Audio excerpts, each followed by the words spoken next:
बोला, जबाबदार कोण? अहो, तुमचे आरसीसी बांधकामाचे बंगले असतील, पण आमचं सर्वसामान्यांचं घर आहे, मातीचं. आमचं घर नव्हतं हो ते, तर आमचं स्वप्न होतं. आमच्या डोळ्यात देखत आमचं स्वप्न मोडताना आम्ही पाहिलंय. डोक्यावरचं छप्पर तर गेलंच, पण आमच्या शेत जमिनीत सुद्धा पाणी घुसलं. तुम्ही 4 दिवस जेवायची मदत कराल हो, पुढे काय? आमचं चुकलं तरी काय नेमकं? आम्ही वर्षानुवर्ष पिढ्यानपिढ्या इथंच राहतोय. जे इतक्या वर्षात झालं नाही, ते आताच का सुरू झालं? याचा विचार होणार आहे की नाही? असा संतापजनक सवाल आजच्या घडीला महामार्गा शेजारी राहणाऱ्या गावातील जनता विचारते.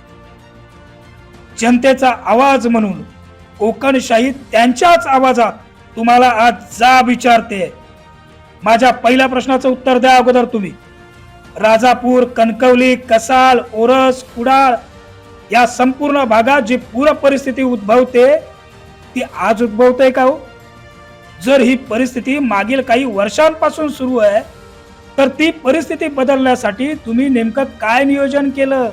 कोणत्या उपाययोजना केल्यात? त्या सांगा तरी.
तिकडून पुढे खारेपाटण.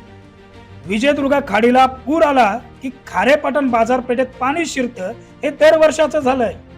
आता याची सुद्धा सवय तिथल्या लोकांना, नेत्यांना आणि बाबूंना झाली. त्यामुळे काही नुकसान झालंच तर पंचनामे केले जातात. पंचनामे झाले की यांचं काम झालं पूर्ण. मग पुन्हा पुढच्या वर्षी ये रे माझ्या मागल्या. कासार्डे येथे महामार्गावर असलेल्या ब्रिज खाली पाणी भरलं आणि चक्क पोलीस दूरक्षेत्रात पाण्यानं वेढलं गेलं. नांदगाव मध्ये देखील हायवे लगत कित्येकांच्या घरात पाणी जात. कणकवलीत या वर्षी उडालेला बोजवारा तर सर्वांनाच ठाऊक आहे. कसाल मागील 5 वर्षांपासून पाण्याखाली जातोय. मागील 5 वर्षात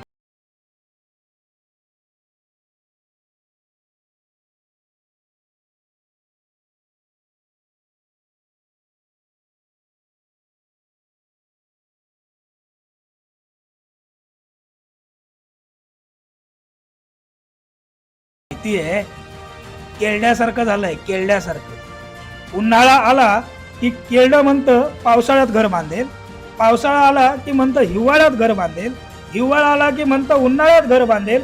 इकडे केरड्याचं घर काय होत नाही आणि तिकडे तुमच्याकडून जनतेच्या हिताची कामे काही होत नाही.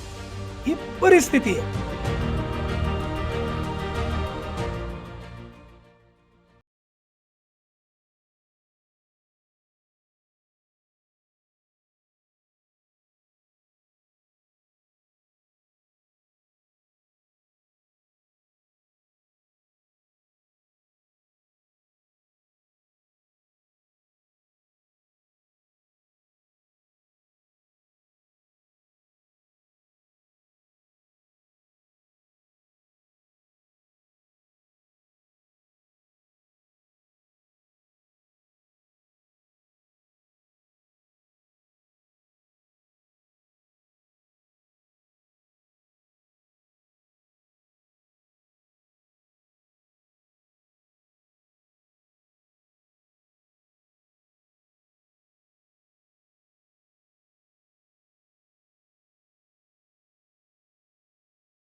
तिकडे कुडाळमध्ये हायवे लगतच्या एसटी स्टँड परिसरातील भाग दरवर्षी पाण्यात जातो.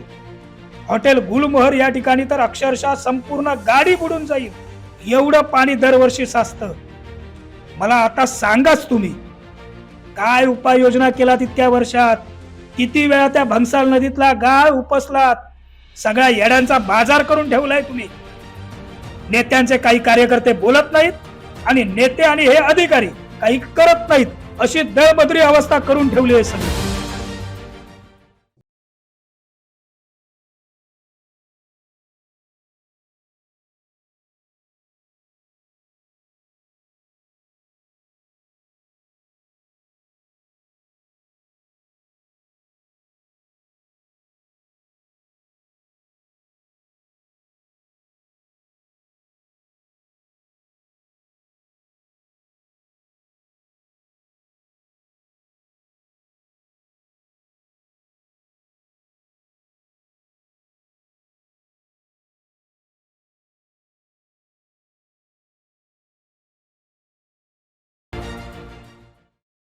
असे नवनवीन व्हिडिओ पाहण्यासाठी कोकणशाहीचं युट्यूब चॅनल सबस्क्राईब करा व बेल बटन प्रेस करा. तसेच फेसबुक पेज लाईक करा आणि इंस्टाग्राम पेज व ट्विटर पेजला फॉलो करायला विसरू नका.